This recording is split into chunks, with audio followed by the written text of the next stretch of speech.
Pets. Dans mon enfance, le personnage de Tarzan me fascinait. C'était l'ami des grands animaux de la forêt vierge. Il les protégeait et eux aussi le défendaient contre ses ennemis. Il était beau, fort, brave et intrépide. Et surtout, il avait du cœur et il combattait les méchants. Je rêvais de lui ressembler un jour. Cela fait maintenant si longtemps que j'entends dire que ces magnifiques animaux sauvages sont en voie de disparition que mon cœur se serre quand je pense à eux.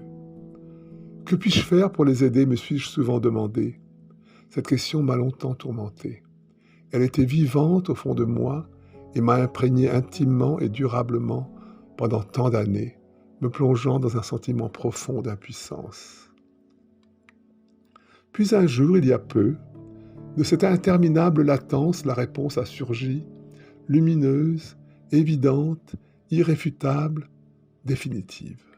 J'allais les recréer avec mes moyens, aider à ce que le public soit plus conscient de ce drame qui nous concerne tous, la 6e extinction, la 5e ayant été, il y a 65 millions d'années, fatale aux dinosaures.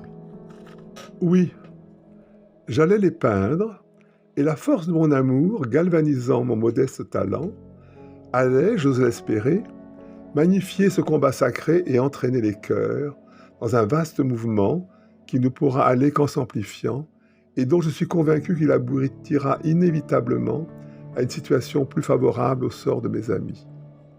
Et, accessoirement, ainsi que le prédisent des gens bien informés, au nôtre.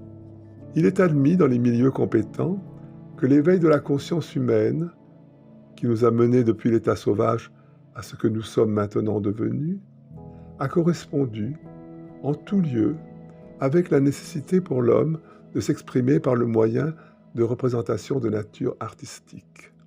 Depuis des milliers d'années, sur toute la planète, l'homme illustre sur les parois de grottes des représentations de grands animaux.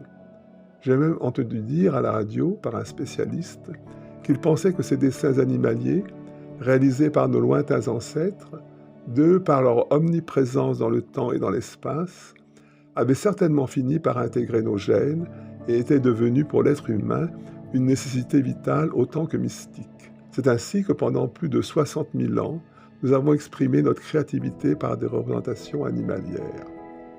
C'est seulement depuis les quelques derniers milliers d'années que l'homme s'est aventuré sur d'autres thèmes. En termes de temps, une toute petite parenthèse. Par ailleurs, depuis longtemps, je m'interrogeais sur la nature véritable de la peinture. Il me semblait que chaque tableau était une fenêtre sur un autre monde que celui dans lequel il était accroché.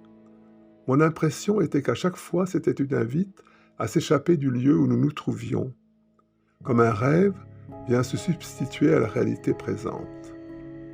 Très bien, mais n'y avait-il pas une possibilité de réaliser la démarche opposée?